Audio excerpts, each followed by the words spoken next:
Yeah, it's pretty amazing. It is toxic at such a low level, or these health effects are occurring at such a low level that it is in the parts per trillion. Which I don't know if you guys have a better answer for that. Anybody, Matt?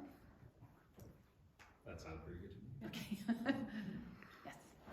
You talked about monitoring, but the PFAS are located in the landfill. Is there anything, is that the township's responsibility? But the PFAS gotta be in one location like that. Can be cleaned out and removed someplace? Good question. Yeah, and I'll let Matt handle that question. And so I think that comes down to, the next stage of the investigation.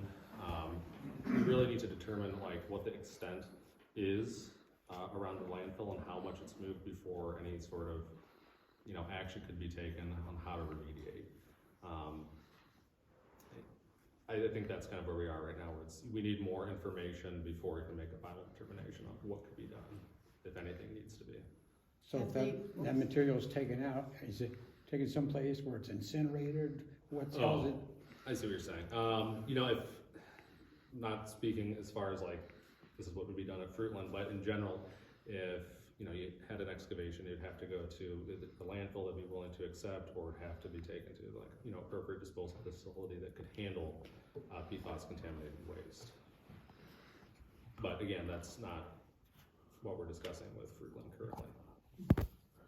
Can you identify some of the sources of contamination that happen in the township landfill? I mean, is it from gardening and landscaping, or other kinds of leaks from the recycling and the dumps? I mean, the garbage. Is that by those sources as well?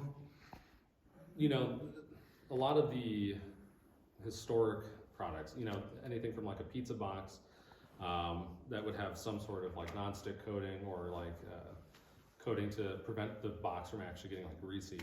That could be something all the way through, water repellents, any sort of like treatment that you put on fabric.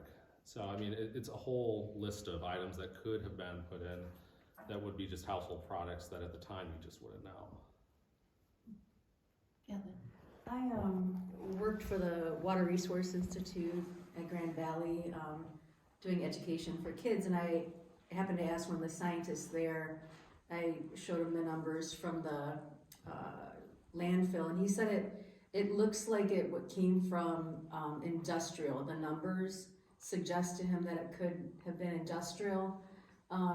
Is it a chance that the PFAS, because I know they don't, my understanding is the garbage doesn't stay there anymore, so is it possible that it's already leached in and kind of formed a plume and gone through and then my question was soil testing. Is that something you guys are thinking about doing?